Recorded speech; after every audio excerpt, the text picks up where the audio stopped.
दुनिया जहान में इस हफ्ते कनाडा अपने जंगलों की आग को कैसे रोक सकता है। स्वागत है आपका दुनिया जहान में। मेरा नाम है मोहनलाल शर्मा। हर हफ्ते एक सवाल और उसका जवाब तलाशने की कोशिश। बीबीसी पड़ताल दुनिया की।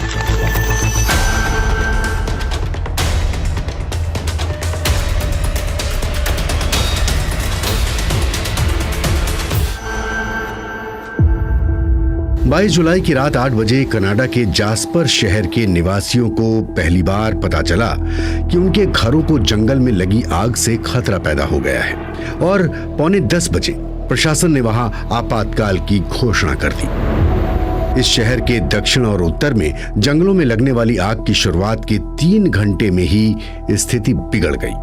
जास्पर और उसके इर्द गिर्द फैले नेशनल पार्क के इलाकों से लगभग 25,000 लोग घरों से भागने पर मजबूर हो गए।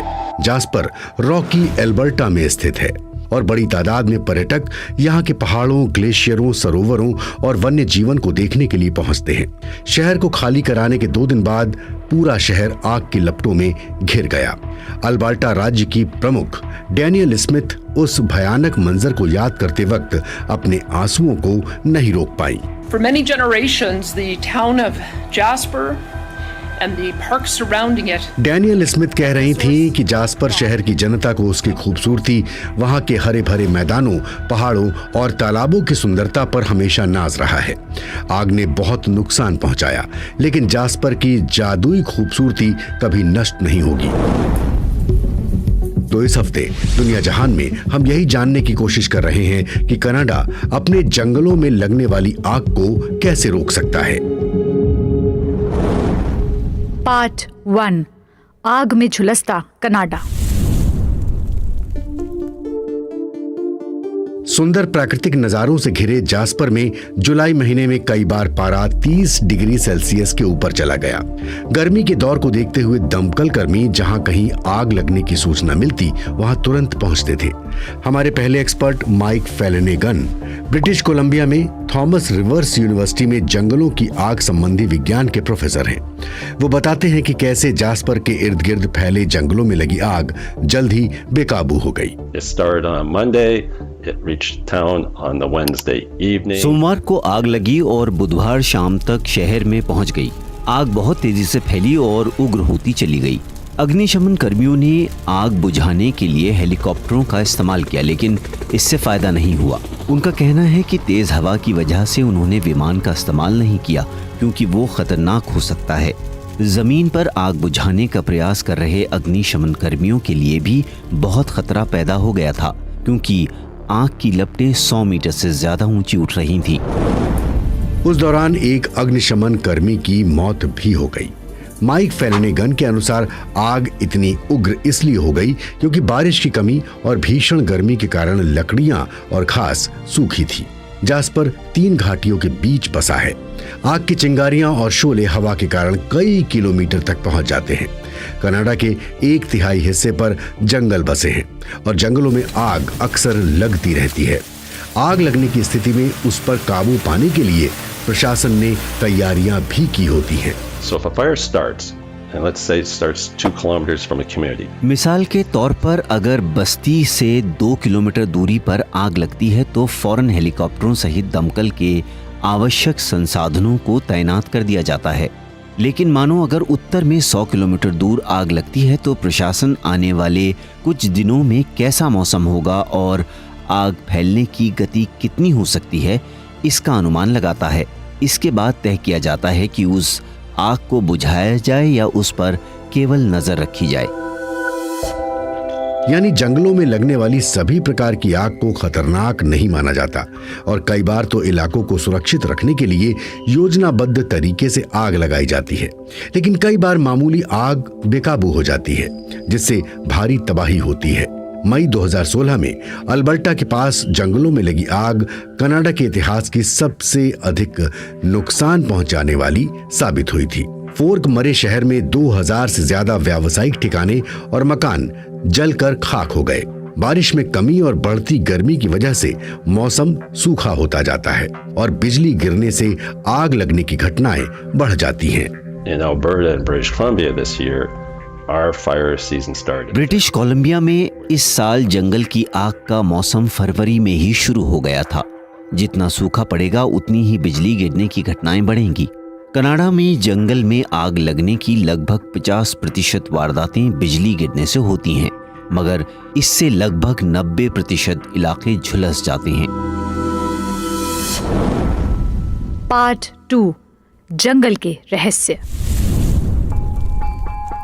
हमारी दूसरी expert Liz Goldman World Resources Institute की रिसर्च मैनेजर हैं। वो कहती हैं कि जंगल में लगने वाली आग और उसकी बढ़ती तीव्रता की समस्या केवल कनाडा और उत्तरी अमेरिका तक ही सीमित नहीं है, बल्कि दुनिया भर में फैल रही है। They're happening with increasing intensity. Their ranges are अब spreading. जंगल में आग लगने की वारदातें उष्णकटिबंधीय और गीले जंगलों में भी बढ़ने लगी हैं, जहां उनकी अपेक्षा नहीं की जाती।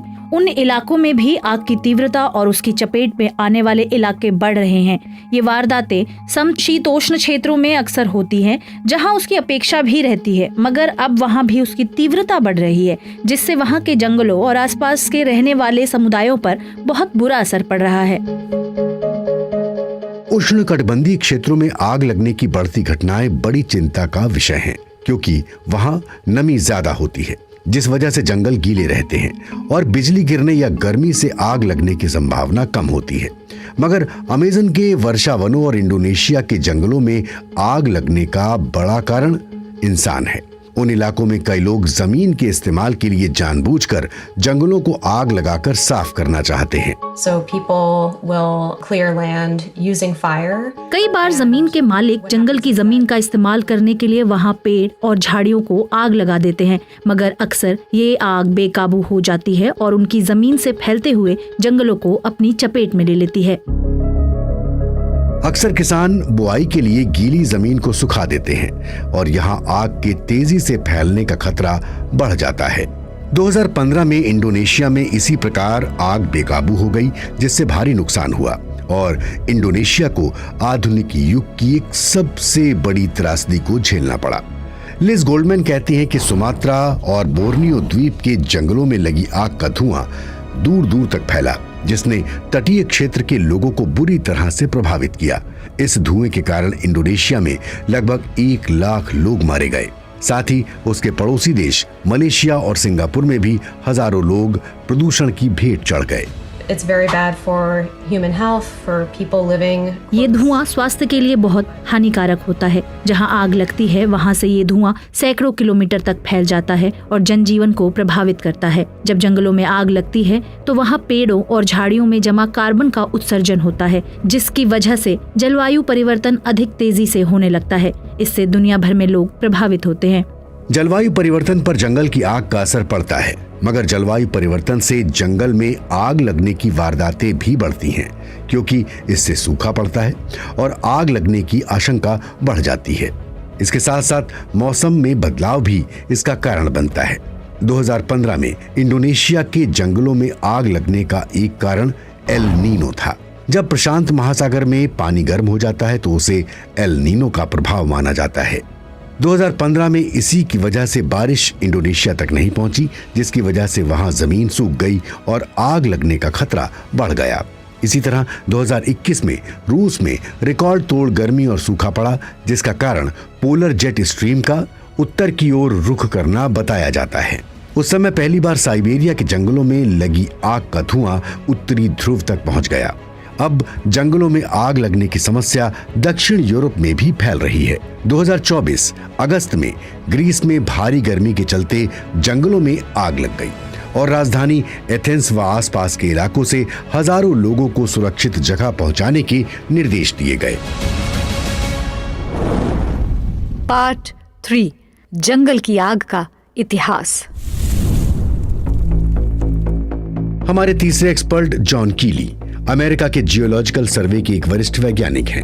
उनके अनुसार धरती पर जंगलों में आग का इतिहास करोड़ों साल पुराना है और ये इकोसिस्टम यानी पारिस्थितिकी तंत्र का सामान्य और जरूरी हिस्सा है। We have in California in our shrublands, which occur. California में तट के नजदीक जंगली इलाकों में पेड़ पौधों की एक ऐसी सैकड़ों प्रजातियां हैं जो जंगल की आग के बिना फल फूल नहीं सकती, क्योंकि उनके बीजों को फलने के लिए धुएं की जरूरत होती है। यह क्षेत्र की जैव विविधता के लिए आवश्यक है। यही बात हमें दक्षिण अफ्रीका और पश्चिमी ऑस्ट्रेलिया में भी दिखाई देती है। यानी जंगल की आग इकोसिस्टम के लिए जरूरी है। मगर जैसा कि लिज गोल्डमैन से हमने सुना कि अब जंगलों की आग पहले से अधिक उग्र होने लगी है। आखिर पहले से अब तक क्या बदला है? Well, a lot of things have changed. In particular, काफी कुछ बदल गया है। एक तो दुनिया की आबादी बढ़ गई है। दूसरी बात यह है कि कई क्षेत्रों के मूल निवासी अपने जंगलों की देखभाल और आग का प्राकृतिक तरीके से नियंत्रण करना जानते थे। मिसाल के तौर पर अब उत्तर अमेरिका में जंगल की जमीन की देखभाल निजी संस्थाओं के हाथ में है, जो हर प्रकार की आग को बुझा देते हैं। आबादी के बढ़ने के साथ जमीन की जरूरत भी बढ़ गई है। साथ ही लकड़ी उद्योग की कंपनियां अपनी लकड़ी बचाने के लिए जंगल में आग को रोकते हैं। जॉन कीली कहते हैं कि पहले जंगलों में स्वाभाविक तरह से आग लगती थी, जो आमतौर पर पेड़ों के इर्द गिर्द की जमीन पर उगने वाली झाड़ियों को झुलसाती थी, लेकिन उससे पेड़ों को नुकसान नहीं पहुंचता था। इस स्वाभाविक प्रक्रिया को रोकने से जंगलों में बड़ी तादाद में ईंधन इकट्ठा हो रहा है, और जब आग लगती है तो वो पहले से कहीं ज्यादा उग्र हो जाती है और पूरे का पूरा जंगल नष्ट कर देती है। बढ़ती आबादी के कारण शहरी इलाके फैलते फैलते जंगल के पास आते गए हैं, और उनके बिजली के नेटवर्क भी आग लगने का एक कारण है। and in the last 20 years, we've had like a 5. पिछले 20 सालों में बिजली की तारों की वजह से जंगल में आग लगने की घटनाएं 5 गुना ज्यादा बढ़ गई हैं। जिन इलाकों में हवा तेज चलती है वहां यह समस्या अधिक है, क्योंकि तेज हवाओं से बिजली की तारें गिर जाती हैं। कैलिफोर्निया में इस वजह से आग लगने की कई घटनाएं दिखाई देती हैं। बढ़ती आबादी निश्चित ही इस समस्या का एक बड़ा कारण है। पार्ट 4, आग से ही आग का नियंत्रण। हमारे चौथे एक्सपर्ट कोल्डी टिमिस्ट्रा जंगल की आग के विज्ञान के विशेषज्ञ हैं और अल्बर्टा वाइल्ड फायर ब्रांच के पूर्व कोऑर्डिनेटर हैं। वो कहते हैं कि 2023 में कनाडा में जंगल की आग से बड़ा नुकसान हुआ था और लगभग 1.5 करोड़ हेक्टेयर जमीन नष्ट हो गई थी। The boreal forest, it's gonna burn and it's gonna burn more. Boreal one जलते रहेंगे और भविष्य में ये समस्या और बड़ी होगी। कई लोग कहते हैं कि यह अब सामान्य है, लेकिन ये गलत है, क्योंकि भविष्य में स्थिति और विकट होगी। अब जंगल की आग को लेकर लोगों की सोच बदल रही है और वो इस समस्या से निपटने के नए तरीकों पर विचार कर रहे हैं। जैसा कि हमने जास्पर में देखा कि आग को बुझाने के लिए आसमान से हेलीकॉप्टर या विमान के जरिए उसे बुझाने की कोशिश की जाती है, क्योंकि अग्निशमन कर्मियों के लिए जमीन पर खड़े होकर ये काम करना बड़ा जोखिम भरा होता है। The winds that were created by the fire itself. जब आग लग जाती है तो उससे तेज हवाएं चलती हैं, जिनकी रफ्तार 150 किलोमीटर प्रति घंटा तक पहुंच सकती है। ऐसी स्थिति में वहां विमान भेजना खतरनाक हो सकता है। इसीलिए ऐसी स्थिति में सबसे अहम बात यही है कि प्रशासन के पास लोगों को क्षेत्र से सुरक्षित बाहर निकालने की अच्छी योजना होनी चाहिए। कोल्डी कहते हैं कि इस समस्या के हल के लिए आम लोगों को भी प्रयास करना होगा। सबसे पहला कदम यह है कि आग को फैलने के लिए अनुकूल परिस्थिति उत्पन्न न हो, और इसके लिए नियोजित तरीके से आग लगाने के तरीके अपनाए जाने चाहिए। साथ ही प्रशासन को आग के नियंत्रण के लिए मशीन और टेक्नोलॉजी के इस्तेमाल पर बल देना चाहिए। उनकी 24 घंटे निगरानी होनी चाहिए। भविष्य में आग बुझाने वाले अग्निरोधक ड्रोन के जरिए आग पर बरसाए जा सकेंगे। आग का पता लगाने के लिए सैटेलाइट इमेजिंग का भी इस्तेमाल किया जा रहा है, लेकिन हर साल हम इस समस्या से कुछ न कुछ नया सीख रहे हैं। यही हमने 2024 में भी देखा। What Jasper has shown and should show the Canadians. Jasper में लगी आग ने कनाडा को दिखा दिया कि दुनिया की एक सबसे अच्छी अग्नि प्रबंधन व्यवस्था भी जंगल की आग को नियंत्रित करने की गारंटी नहीं दे सकती। इसका कोई एक हल नहीं है। कई स्तर पर प्रयास करने की जरूरत है, संसाधनों की भी जरूरत है। ये सब हासिल करने में समय लगेगा। ये ऐसा ही है कि जैसे हम भाग रहे हैं, लेकिन आग और जलवायु परिवर्तन हमसे ज्यादा तेज भाग रहे हैं। तो अब लौटते हैं अपने मुख्य प्रश्न पर। कनाडा अपने जंगलों की आग को कैसे रोक सकता है?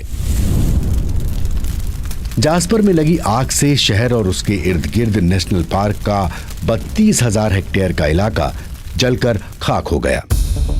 यानी इटली से भी बड़ा हिस्सा आग की भेंट चढ़ गया। इस तरह की घटनाएं अब अक्सर होने लगी हैं, मगर इसकी रोकथाम के लिए कुछ कदम जरूर उठाए जा सकते हैं। लोगों को इसकी रोकथाम के लिए कदम उठाने होंगे। अग्निशमन विभाग को नई टेक्नोलॉजी और आवश्यक संसाधन उपलब्ध कराने होंगे। कोल्डी टिमिस्ट्रा का कहना है कि सबसे अधिक ध्यान इस बात पर दिया जाना चाहिए कि आग लगते ही उसे फौरन काबू में करने के लिए कार्रवाई हो, क्योंकि एक बार अगर आग फैल गई तो फिर हम कितने भी विमान और संसाधन लगा दें, उसे काबू में कर पाना बेहद मुश्किल होगा।